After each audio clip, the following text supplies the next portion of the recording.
শ্রী শ্রী ঠাকুর নিগমানন্দের অভয়বাণী চতুর্থ পাঠ আজ আপনাদের আমি পড়ে শোনাব। ঠাকুর বলেছেন যে বৎস, তোমরা হিন্দুর ছেলে শাস্ত্র অনুসারে দেখাইতে পারিবে কি ধর্মের পদাশ্রয় লইয়া কে সংসারে সুখী ছিল।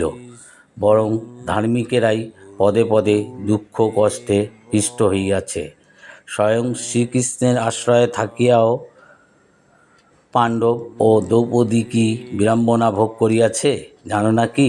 তবে তোমাদের দুঃখটাকে আমার প্রদত্ত পুনর্ জানাইয়া ফল কি?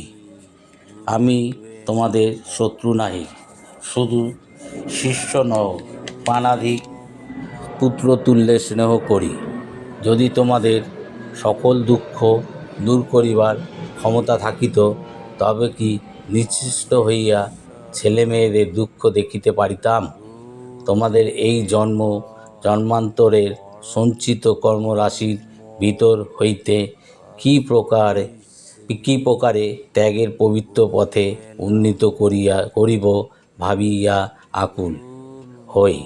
তদুপর তোমাদের অত্যাচার যাহা হোক, যাহাই করো, যে পথেই চলো, আমি তোমাদের মঙ্গল কামনা করিব ও তোমাদের জন্য জগৎমাতার নিকট কাঁদিব।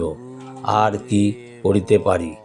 জয় গুরু, জয় গুরু, জয় গুরু, জয় গুরু। গুরুদেব সকলের মঙ্গল করুন, সকলের ভালো করুন, সকলের দুঃখ কষ্ট বাধা বিপত্তি কাটিয়ে সকলের ভালো করুন। জয় গুরু, জয় গুরু, জয় গুরু, জয় মা, জয় মা, জয় মা।